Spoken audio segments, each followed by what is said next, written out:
Today I want to talk about the three biggest fears that both buyers and sellers are confronting in today's housing market. Before we get started though, let me give you a real quick analogy. If you've ever had children, you can probably relate to this. Now, if you haven't had children, just think back to your own childhood. It usually goes something like this. The child watches a scary movie or is told a scary story, and they develop this imaginary thing in their head that becomes so powerful that they can't sleep. They're afraid that the monster is in their closet. Now, as a parent, you want to reassure them that this is not true. So you open the door and show them that there's absolutely nothing in the closet. Now, this might not solve the problem. They still might imagine that monster still there, but having a little dose of reality at least gives them something to counterbalance their fear with. I want to do the exact same thing with today's housing market. I want to talk about the fears and then break down the reasons why they're unfounded. Now, just like that child with the monster in the closet, it may not take away your fear, but hopefully a little bit of reality will give you something to counterbalance your fear with. The number one fear is what in the world is going to happen next. What normally happens when somebody's afraid? They either make a bad decision or they choose not to make any decision. And since nobody wants to make a bad decision, most people in today's market choose not to act. But what happens if we consider other periods that had economic uncertainty and maybe some fear? Do you remember March of 2020 when the government acknowledged there was a deadly virus and they were going to begin lockdowns? What happened to economic activity then? Anybody who was under contract for a house canceled their contract. What about the stock market? Investors were pulling their money out so fast they actually had to pause trading. I think we can agree that everybody was afraid. But let me ask you this. What happened 9 months after that? We began the biggest housing boom we've ever seen in history. Let's go back a little bit further than that. What about the 2008 housing crisis? These are national home prices. Now, some areas of the country were hit harder than others, and some recovered faster. But overall, it took 5 years to go from peak to the bottom. Now, the first thing to point out is that after the bottom, there were 7 years of steady increases in home price growth. Now, I think we can all agree that something happened in the housing market last year. Interest rates began to rise, buyers pulled back, there were less houses being sold, and eventually prices began to come down. Now, the biggest question today is how much longer is it going to take before we hit bottom this time? And even though the ideal time to buy is when the market hits that bottom, how are you going to know when we're there?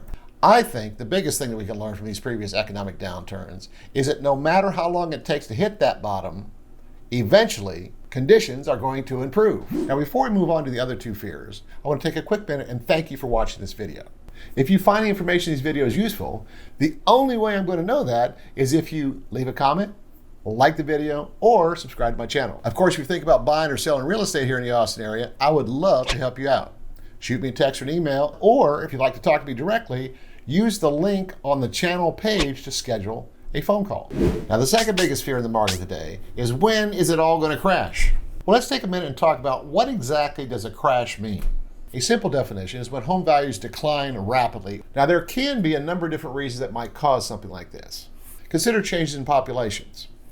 Cities like, say, Detroit, which over a long period of time has seen significant number of people moving out. That means there are going to be less people to buy the existing houses there. If you look at real estate values in an area like that, you'll see that they have gone down. Now, another reason for price declines is a market like we're in now.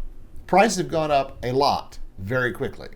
And then mortgage rates began to rise. This created a scenario where more and more people were just flat out unable to afford the payments. Now, whenever there are price declines or a crash, whatever it is you want to call it, somebody has to absorb those losses. And my question is, if we are really going to see a true crash here, where we're talking about like significant declines, if we're going to see something like that, who is going to absorb those losses? Well, iBuyers are trying their hardest. Zillow lost $500 million and got out completely.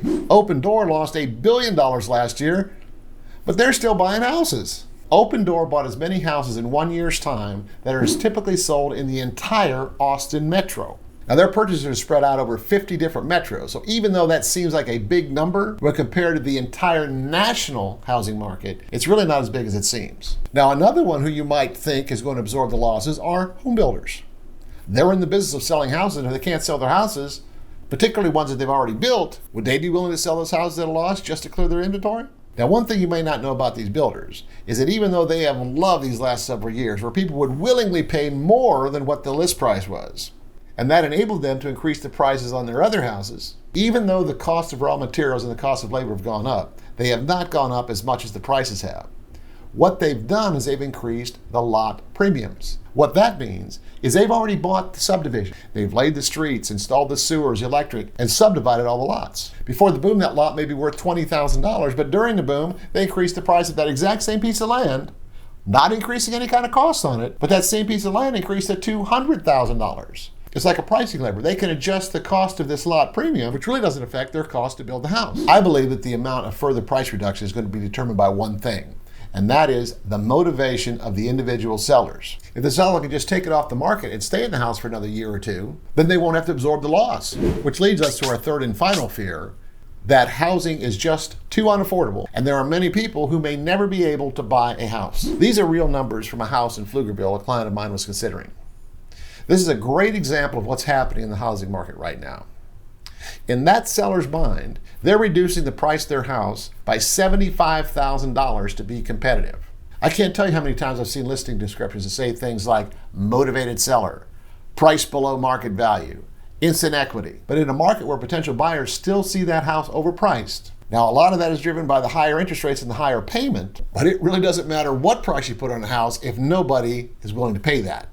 Take a look at this quick example of how much a payment on a $500,000 house has gone up by increasing these interest rates. This doesn't even include the huge spike in property tax that we've seen. Now, if you're one of the ones who think housing is just too unaffordable and that you'll never be able to buy a house, is it more important for you to buy a house that you can afford, or to live in a certain area, a certain school district, or have a house of a certain size? Now, if you like this video, you might like this other one that I did. And don't forget to subscribe to my channel and hit the bell. That way you'll get notified every time I post a new video.